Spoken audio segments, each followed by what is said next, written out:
ነገሩ እጅግ በጣም የሚገርም ነው። በብዙ ሰዎች ቤት የሚገኘውና ብዙ ሰዎች ለጫማና ለአልባሳት የሚመርጡት የናይክ ድርጅት ለምንድነው የኢየሱስ ክርስቶስ ስም በይፋ እንዲጠራ ያልፈለገው? በአጭር ጊዜ ብዙ ተወዳጅነትን እያተረፈ ያለ ካይ ስኔት የሚባል አንድ ሰው ከናይክ ካምፓኒ ጋር የብዙ ሚሊዮን ዶላር ኮንትራት ሊፈራረም ነበር። ነገር ግን ናይክ አንድ ቅድመ ሁኔታ አዘጋጀለት። እሱም በየትኛውም ማህበራዊ ድረገጾቹ ላይ የኢየሱስ ክርስቶስን ስም ማንሳት እንደማይችል ገለጹለት። እውነት ነው። በእርግጥ ብዙ ሰዎች ከናይክ፣ አዲዳስ ከመሳሰሉት ትላልቅ ብራንዶች ጋር አብሮ መስራት ይፈልጋሉ። የብዙ ታዋቂ ሰዎችና የአትሌቶችም ህልም ነው። በመጀመሪያ ካይ ስኔትና የናይክ ድርጅት በራሳቸው የተፈራረሙት ውል ነበር። በእርግጥ ይህ ውል ለካይ ስኔት እጅግ በጣም ዳጎስ ያለ ገንዘብ ያስገኘዋል። ታዲያ አንድ ቀን በሚያስተላልፈው የቀጥታ ስርጭት ላይ ኢየሱስ ክርስቶስ ጌታ ነው፣ ኢየሱስ ክርስቶስ ንጉሥ ነው ብሎ ተናገረ። ይባስ ብሎ ኢየሱስ መንገድ፣ እውነት፣ ሕይወት ነው የሚል ቲሸርትን አደረገ። ይህንን የተመለከቱ የናይክ ካምፓኒዎች ግን ደስተኛ አልነበሩም። ኮንትራቱንም አደሱና ኢየሱስ ክርስቶስ የሚለውን ስም እንዳይጠቀም ነገሩት። ነገር ግን ካይ ስኔት ይህንን ማድረግ አልፈለገም። ከዚህ በኋላም ነው ካይ ስኔትና ናይክ ካምፓኒ ለመለያየት የወሰኑት። ካይ ስኔት በራሱ አንደበት ሲናገር የናይክን ቅድመ ሁኔታ ቢቀበልና የኢየሱስን ስም በየትኛውም ማህበራዊ ሚዲያዎች ላይ ባይጠቀም ኖሮ እስከ 500 ሚሊዮን ዶላር ድረስ እንደሚከፍሉት ተነጋግረው ነበር። Yo, how much did Nike try to give you so that way you get away from Jesus? Oh, they try to give me 500 million. 500 million? They try to give you the KD contract? Was it a life deal? ነገር ግን ካይ ይህንን ማድረግ አልፈለገም ነበር። ወዲያውኑ ኮንትራቱን ውድቅ አደረገው።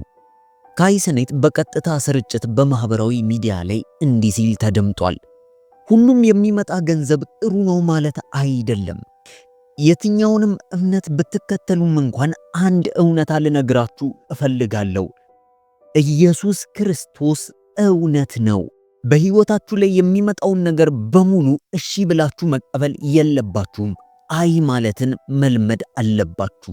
Jesus Christ is real. Yo, I'm literally living in it. ለምንድን ነው ብዙ ካምፓኒዎች የኢየሱስ ስም ሲጠራ ደስ የማይላቸው? የፈለጋችሁትን ነገር የፈለጋችሁትን አምላክ የመከተል መብት አላችሁ። ነገር ግን የናይክ ስፖንሰር ወይም አስተዋዋቂ ከሆናችሁ በፍጹም ኢየሱስ የሚለውን ስም ማንሳት አትችሉም። ምንም ያህል ታዋቂ ብትሆኑ፣ ምንም ያህል ተወዳጅ ብትሆኑ ኢየሱስ የሚለውን ስም የምትጠሩ ከሆነ ወዲያውኑ ኮንትራታችሁን ይሰርዙታል። ነገሩ በዚህ ብቻ አያበቃም። የዓለማችን ታዋቂው ባስኬትቦል ተጫዋች ስቴፈን ከሪ ከዚህ ቀደም ከናይክ ጋር ኮንትራት ነበረው።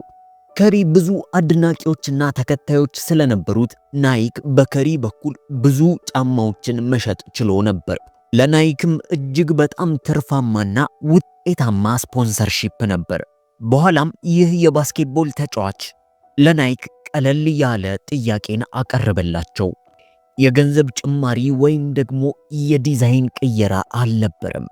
ይልቁንስ በቀላሉ ከጫማው ስር አንድ የመጽሐፍ ቅዱስ ጥቅስ እንዲጽፉለት ነበር የፈለገው። የመጽሐፍ ቅዱሱ ጥቅስ በፊልጵስዩስ ምዕራፍ 4 ቁጥር 13 ላይ ይገኛል። እንዲህም ይላል፣ ኃይልን በሚሰጠኝ በክርስቶስ ሁሉን እችላለሁ። ነገር ግን ይህንን የሰሙት የናይክ አመራሮች ሐሳቡን አልወደዱትም ነበር። ወዲያውኑ ውድቅ አደረጉት። ይህንንም መጽሐፍ ከፈለገ ሌላ ስፖንሰር መፈለግ እንዳለበት አሳወቁት። ስቴፍ ከሪ አላንገራገረም። ወዲያውኑ ከናይክ ጋር የነበረውን ኮንትራት ሰረዘው። ጊዜው ብዙ ዕውቅና ስለነበረው አንደር አርመር የሚባል አንድ ካምፓኒ ተቀበለው። ቅድመ ሁኔታውንም እሺ በማለት ፊልጵስዩስ ላይ ያለውን ጥቅስ ወዲያውኑ በጫማው ላይ አሰፈሩለት። አዎ የኢየሱስ ስም ኃይል አለው። የኢየሱስ ስም ጉልበት አለው። የናይክ አመራሮች ስለዚህ ጉዳይ በተደጋጋሚ ተጠይቀው ነበር። ምላሻቸውም አንድ አይነት ነው። ይህ ስታንዳርዳችን አይፈቅደውም። ሰው የፈለገውን የማመን መብት አለው ብለው ተናገሩ። ነገር ግን እንደ ሊል ናስ አይነት ዘፋኞች የኢየሱስን ስም እያንቋሸሹና የኢሉሚናቲ ምስል በናይክ ጫማው ላይ እያደረጉ ደግሞም በስላቅ መልክ የመጽሐፍ ቅዱስ ጥቅስን እየጠቀሱ በናይክ አማካኝነት ብዙ ሲዘባበቱ ተመልክተናል። ይህ በናይክ ብቻ አያበቃም። ሌሎች ትላልቅ ካምፓኒዎችም የኢየሱስ ክርስቶስ ስም እንዲነሳባቸው አይፈልጉም። በእግር ኳስ ዓለም አንጋፋው የሆነው ፊፋ ይህንን እየተከታተለ ሲያስቆምም ተመልክተናል። ልክ እንደ ኔይማር፣ ካካ ያሉ ተጫዋቾች የኢየሱስን ስም በሚያነሱበት ጊዜ እየተከታተሉ ይቀጧቸው ነበር።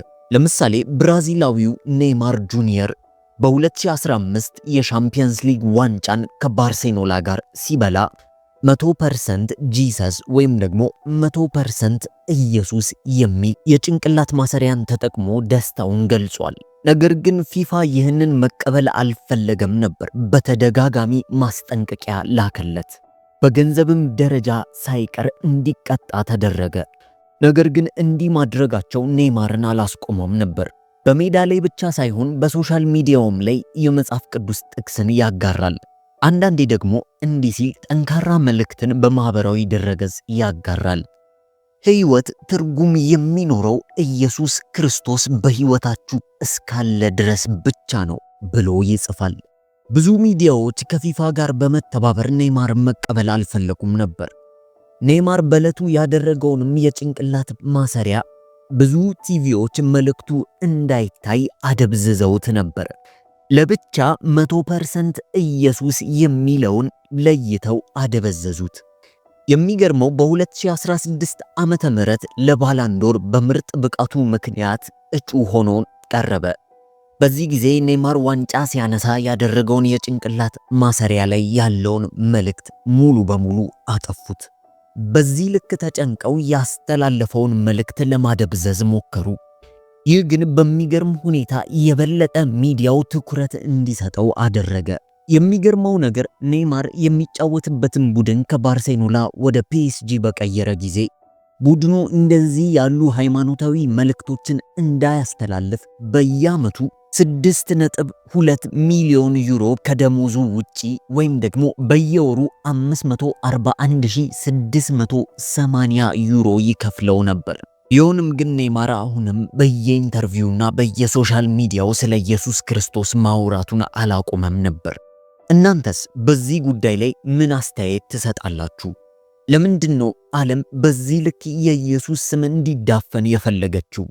የእውነት እንደሚሉት ሕግና ደንባቸው ስለማይፈቅድ ነው ወይስ ከጀርባ የፈሩት አንድ ነገር አለ? በዚህ ልክ አጥብቀው የሚከታተሉትስ ለምንድን ነው? ምላሹን ለእናንተ ትቼላችኋለሁ። አንደኛ ቆሮንቶስ ምዕራፍ 1 ቁጥር 23 እኛ ግን የተሰቀለውን ክርስቶስን እንሰብከዋለን። አሜን።